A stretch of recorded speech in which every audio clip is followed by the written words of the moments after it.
አርበኛ አስረስ ማረ ዳምጤ የፕሮፓጋንዳ ጋጋታ ከመንገዳችን አያስቆመንም፣ የምንናገረውን እየፈጸምን የፈጸምነውን እየተናገር እንቀጥላለን ሲል ተናግሯል።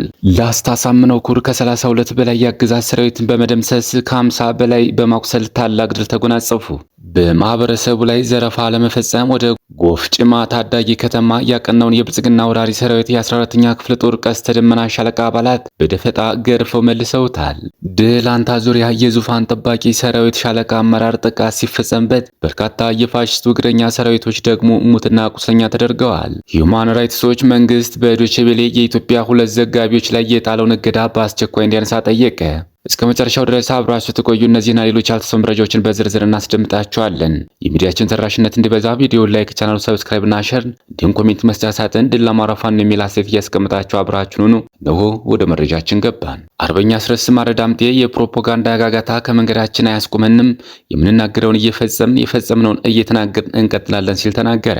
በዚህ የጦርነት ሂደት አገዛዙ ያልተንከራተተበት ቦታ የለም። ከሶማሌ ላንድ እስከ ጅቡቲ፣ ከኤርትራ እስከ ፖርት ሱዳን ከቀይ ባህር እስከ አባይ ግድብ፣ ከድሮን ፌስቲቫል እስከ ባሌ፣ ከምክክር ኮሚሽን እስከ አፍሪካ ህብረት፣ ከኢጋድ እስከ ሰላም ካውንስል ሁሉንም ተዟዙሮ ውርደትን ብቻ እንዲከናነብ አድርገነዋል። ሀቀኛ ዓላማ የያዘ የፋኖ ተጋድሎ ያሸንፋል። በየዕለቱ ግፍ እየተፈጸመበት ያለው የአማራ ህዝብ የነጻነት ችቦን ያበራል። የደፈሩን የጨፈጨፉን መንገድ ዘግተው ያደዩን በመጥፋታችን ላይ የተሳተፉና የተዘባበቱ ሁሉ ለፍትህ ይቀርባሉ። የሂትለርን ሰዎች የዳኘው የኑረምበርግ ችሎት እንዲቋቋም ዓለም ባይተባበረን እንኳን ለፍትህና ለርትዕ ቀናይ የሆነው ህዝባችን በድሉ ማግስት ግፈኞችን በፍትህ ይፋረዳቸዋል። ወደ መጨረሻው መንገድ የሚወስደን መንገድ መራር መስዋዕትነትና ጽናት የሚጠይቅ ቢሆንም ይሳካል።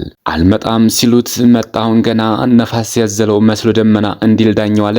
የአገዛዙ ቅልብ ካድሬ ድንፋታው ልክ ባጣበት በዚህ ዕለት አስደናቂዋ 74ኛ ክፍለ ጦር በከፈተችው ድንገተኛ ማጥቃት ደብረ ወርቅ የከተመውን ጠላት ሙሉ በሙሉ መደምሰስ ትችላለች። ሌሊቱን በጀመረ አረመኔው ሰራዊት የማጽዳት ኦፕሬሽን በርካታ ኃይል ተደምስሷል፣ ተማርኳል። ቁንጮ የጠላት ካድሬም ተሸኝቷል።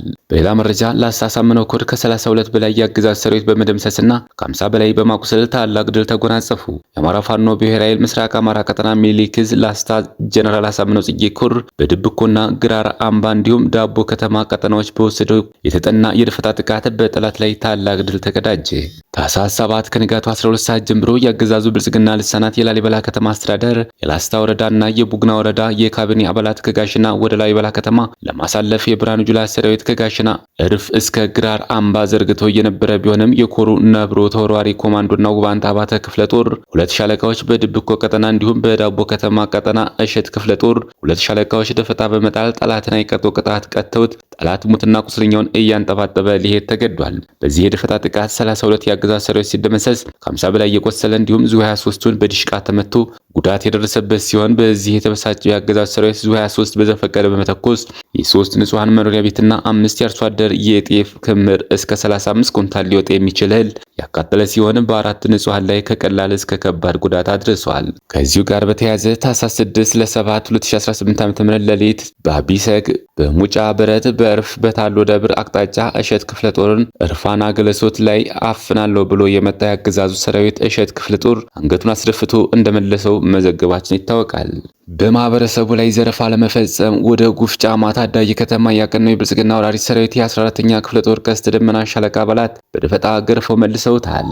በማህበረሰቡ ላይ ዘረፋ ለመፈጸም ወደ ጉፍጫማ ታዳጊ ከተማ ያቀናው የብልጽግና ወራሪ ሰራዊት የ14ኛ ክፍለ ጦር ቀስተ ደመና ሻለቃ አባላት ጉፍጫማ ከተማ በደፈጣ ገርፈው መልሰውታል። በተያያዘ ዜናም ከደብረ ኤልያስ ከተማ ተነስቶ ወደ ማይ ታዳጊ ከተማ እንቅስቃሴ ያደረገው ይህ ዘራፊ ቡድን በጀግኖቹ የበረኛው ጅበላ ሞተራ ሻለቃ ፋኖች ሲቀጠቀጥ አምሽተዋል። በጀግኖቹ ነበልባላዊ ክንድ ሲገረፍ የዋለው ይህ የአረመኔው ስብስብ 5 የህዝብ መገልገያ ሞተሮችን የዘረፈ ሲሆን አንድን ሞተረኛ በአሰቃቂ ሁኔታ ረሽኗል።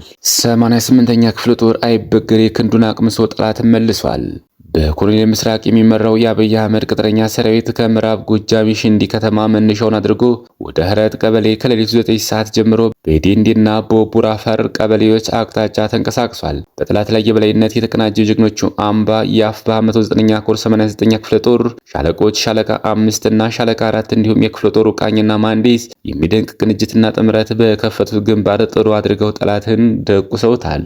ቀጠናው ላይ ጠላት ባሰበው መንገድ መንቀሳቀስ የተሳነው ሲሆን ምስራቅ ሀራት ላይ ለ30 ደቂቃ እንኳን መቆየት ሳይችል ተጣድፎ ሙትና ቁስለኛውን አንጠልጥሎ በቀብር ጉድጓድ ወደ ሸንዲ ከተማ መመለስ ግድ ሆኖበት ተመልሷል።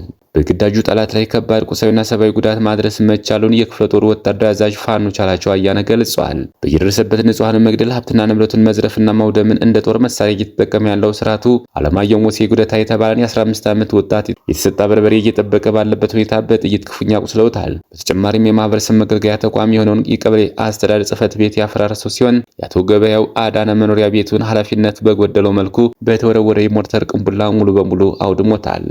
መልሶ ማደራጀቱን በማጠናቀቅ ከተሞችን ታርጌት ያደረገ ውጊያ እያደረግን እንገኛለን ሲል አፋባ ቴዎድሮስ ዕዝ ህዝብ ግንኙነት መምሪያ ኃላፊ ገልጿል። የአፋባ ቴዎድሮስ ዕዝ 201ኛ ኮር 74ኛ ክፍለ ጦር የጠላትን ካምፕ በጥልቀት በማጥናት በሌሊት በ5 የተለያዩ ቦታዎች ውጊያ በመክፈት የ74ኛ ክፍለ ጦር ከ5 ሬጅመንት የተውጣጣ ኃይልና የክፍለ ጦሩ ቃኝና መሐንዲስ በውጊያው ተሳትፈውበታል። በውጊያውም በወርቁ ማደያ፣ በፖሊስ ጣቢያው፣ በጠዛ ወንዝ፣ በአዲሱ ገበያና በቴክኒክ በኩል ሙሉ ከበባ በማድረግ የደብረ ወርቅ ፖሊስ ጣቢያን ጨምሮ ሙሉ ከተማዋን ለ6 ሰዓት ተቆጣጥሮ ቆይቷል። ለህዝባችን ነጻነት በማለት ከተማዋን ለቀን መውጣት ችለናል። በዛሬው ወደ ውጊያ የተማረኩ ከ27 በላይ ክላሽ፣ 1650 ክላሽ ተተኳሽ፣ 29 ቦምብ እስካሁን ምርኮ ተደርጓል። በርካታ ፖሊስ፣ አድማ በተን፣ ሚኒሻ ተደምስሷል። በርካቶችን በእጅ በመያዝ ተችሏል። ደላንታ ዙሪያ የዙፋን ጠባቂ ሰራዊት ሻለቃ አመራር ጥቃት ሲፈጸምበት በርካታ የፋሽስቱ እግረኛ ሰራዊቶች ደግሞ ሙትና ቁስለኛ ተደርገዋል። አፋባ ምስራቅ አማራ ቀጠና ሚኒሊክ ዕዝ የደጋው መብረቅ ኮር ጽናት ክፍለ ጦር የጠላትን ሻለቃ አመራር ከባድ ቁስለኛ በማድረግና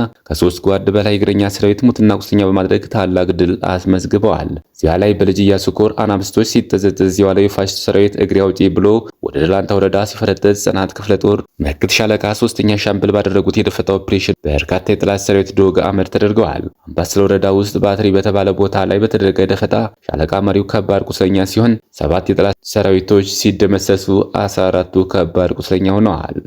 ሂዩማን ራይትስ ዎች መንግስት በዶይቼ ቬለ ኢትዮጵያ ሁለት ዘጋቢዎች ላይ የጣለውን እገዳ በአስቸኳይ እንዲያነሳ ጠየቀ። ተቋሙ መንግስት አካሄዱን እንዲቀይርና በመገናኛ ብዙሃን ላይ ተጨማሪ ጥቃቶችን ከመፈጸም እንዲቆጠብም አዲስ በወጣው መግለጫ አሳስቧል። መንግስት ሁለቱን የትግራይና አማራ ክልል ዘጋቢዎች ማገዱ ለነጻ ዘገባ ያለውን ጥላቻ ያሳያል በማለት የተቸው ሂዩማን ራይትስ ዎች እገዳው አገሪቱ በቀራት ነጻ የመገናኛ ብዙሃን ምህዳር ላይ በእርግጠኝነት መጥፎ ተጽዕኖ ያሳድራል ሲል አቋሙን ገልጿል። በአማራና ኦሮሚያ ክልሎች የትጥቅ ግጭቶች እየተካሄዱ ባለበት በፌዴራል መንግስትና በትግራይ ባለስልጣናት እንዲሁም በኤርትራ መካከል ውጥረት ባየለበትና አገሪቱ ጠቅላላ ምርጫ ልታካሄድ በተቃረበችበት ወቅት ነጻ ዘገባ እጅግ በጣም አስፈላጊ ነው በማለት ተቋሙ መግለጫውን ቋጭቷል። ኢሰመጉ መንግስት በፖለቲካ በእስር ላይ የሚገኙ ዜጎች ክስ እንዲያቋርጥና ለተፈረደባቸው ታራሚዎች ይቅርታ በማድረግ የፖለቲካ ምህዳሩን እንዲያሰፋ ጠየቀ። ኢሰመጉ ባለፈው ሳምንት የተከበረውን ዓለም አቀፍ የሰብአዊ መብቶች ቀን አስመልክቶ ዛሬ ባወጣው መግለጫ ግጭቶች በሰላማዊ መንገድ እንዲፈቱ መንግስትም ሆነ በግጭት ውስጥ የተሳተፉ ታጣቂ ኃይሎች ልዩነታቸውን በጠረጴዛ ዙሪያ በሰላማዊ ንግግር መፍትሄ እንዲያስገኙ